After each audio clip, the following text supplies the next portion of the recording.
Get in there! I have waited nearly 3 years for this. Finally, Newcastle United might be able to splash some cash.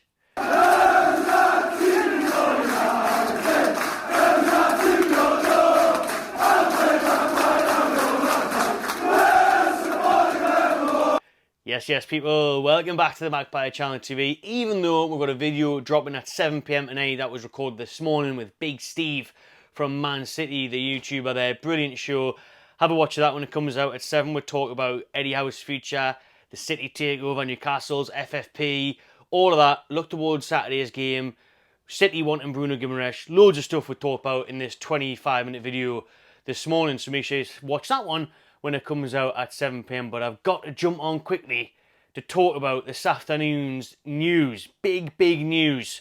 According to the Mail and other journalists now coming out that Man City have won a huge case in relation to sponsorships. That obviously has an overall overlapping impact on Newcastle United and their sponsorships and how much we can spend. So, before we talk about the implications and what it means for Newcastle United and how bloody good it is, let's whack the specs on and see exactly what's been said. So this, by the way, is separate to Manchester City's ongoing case with the Premier League. That is 115 charges of, not outlaying the right documents and being truthful about transfers and all the rest of it. But this, on the other hand, is all about sponsorship rules. And this afternoon, a crucial vote got dropped at the last minute, which seems to have indicated that Man City have won their legal challenge against the Premier League sponsorship rules. So it looks like they've secured a victory in the battle over sponsorship rules after taking action back in February. It's all about Associated Party Transaction Rules, this one, APT for short.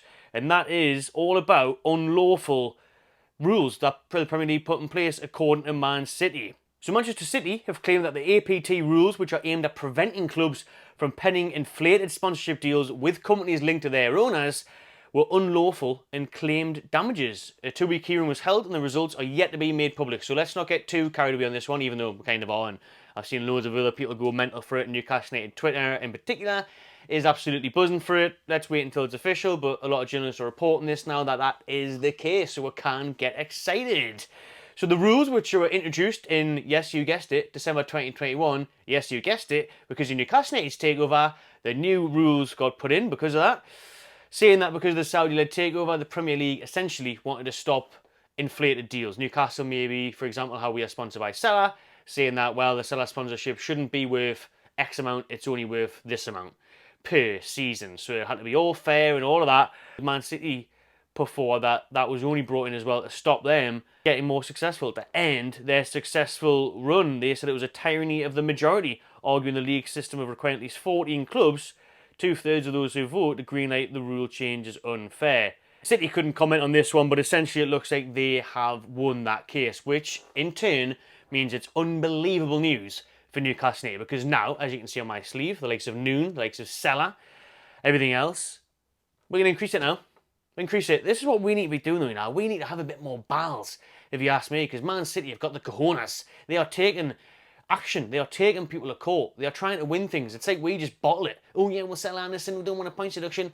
Fight it, man. Fight it. But now we can fight a lot better with this rule. It means we can start announcing big takeover deals. So maybe, hopefully, we will soon see some big Saudi-led investments and sponsorships overtaking Newcastle United Football Club. I've been saying for months the reason we haven't announced a training ground sponsor is because we've been waiting for this news. The reason we haven't got a sponsor on the training kit, on the warm-up kit for matches, is because of this news. Because Newcastle don't want to go out and announce X sponsor on the middle of their training shirt for 10 million a season. Man City win this case, and then we're scratching our heads thinking, oh, we've signed a deal, 10 million a year for 5 years, where we could have waited till the end of this case, and we could have got 25 million a year.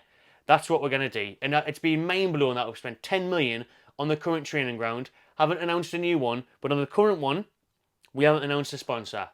I've said it in loads of videos, people, regular viewers will know, Liverpool is the example I use. They have the AXA training ground. You know how much AXA will pay per year just to have their sign on their training ground and in all the videos and along the boards at the training pitch?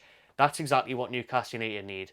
That is what we need. So Aramco training ground, the Saudi company, for example, or just do it Stella again, or do bloody Riyadh season, boxing, whatever you want. Do you know what I mean? Around the training ground, the Riyadh training ground, class. We'll have the national anthem playing. That'll wind people up. It has wound people up with the boxing at Wembley. But, you know, the national anthem playing as the players walk out. The Saudi national anthem at the Benton training ground. Tell you what, give me 100 million a year, sign some players, screw it. But in all seriousness, it means we can have bigger sponsors, and it results in us being able to spend more money, which is unreal. Finally, like I say, we waited 3 years to see some of this Saudi takeover really hit home. I know we've bought some players, you know, Isaacs was big money, but in recent times, last couple of windows, we've done now, because we can't, because of FFP, PSR. Whereas now, if you can give out these new sponsorship deals, and you can say that they're worth X amount, you can get bigger deals for them, bigger money per year, then you can spend more, because obviously your revenue's increased, which makes it easier to combat financial fair play. So we can now bring in some of these ATP deals on a mad one. Just go crazy with it. Fuck it. We don't get away with it now. And if not, get our lawyers ready. But seriously, in all seriousness, without getting carried away, without going silly, it does now mean we can announce some more sponsors and increase our revenue. So like I said, a training ground can have a new name, 20 million a year. The training kit can have new badge on it. Look at Man City train, they've got Asahi in the training kit. Man United do it. Man United got like 3 different bloody sponsors for bibs, jumpers, training grounds, the lot. Do you know what I mean? Hotels. So let's start doing it. Let's start doing it. This is our time now to move on up, to make things happen. Gives us a huge chance to try and close a bit of a financial gap. Less of a struggle in terms of being forced to sell players and really compete now. So it's great news. Hopefully going forward, we can announce some new big Saudi sponsorships and get up the league. Get some players signed and obviously keep more players and then pay more players on a weekly basis. Give them a bigger wage. You know, you're looking at this, and I had a discussion with Big Steve here, or you'll see it on the preview tonight at 7, where we talk about FFP being a disgrace. These transfer windows being boring as hell now. We said in this morning's show, these transfer windows are crap. Remember deadline day? Steve was saying it. Used to boot the day off, get buzzing, reporters at every ground, dildos in their ears. Everyone was loving it. Apart from the reporters probably. But there was loads of transfers. Now it's dead. Now it's boring. The whole window. Not just deadline day, the whole 3 months. Nothing crazy exciting happens, does it? You've got players like Ivan Toney leaving in his prime, turning down Tottenham, turning down Arsenal, Chelsea, to go and play in Saudi Arabia because he's making 400 grand a week. Maybe if someone else could offer him a bit closer to that, and the rules weren't mad, then you'd get players staying in England. You'd get the big name players not moving abroad. People have been hounding out certain players. Remember, what was it? Gabri Veja, the young Spanish star, linked with everyone, goes to Saudi. Generational wealth, mate. Do you know what I mean? It's hard to turn that down. But we're dragging players away from the best leagues in the world because we can't spend the money, we can't compete. The windows are getting worse. Mbappe's choosing Real Madrid. He's not choosing Man City anymore. That was Robinho back in the day, or whoever. You're not choosing Man United or whoever. Now you're not seeing it. We've got Osimhen going to Turkey instead of going to Chelsea. You know, you see loads of mad transfers and not enough in the Premier League. The Premier League, FFP, all these crap rules are destroying the brand, destroying the competition, and ruining it for teams like us to try and get up and compete and other teams to sign the best players. So things do have to change. Hopefully Man City have won this case and then it has a positive impact on the toon. That'll do. Just a quick one on that. We'll wait for official confirmation. Remember, this is just reports.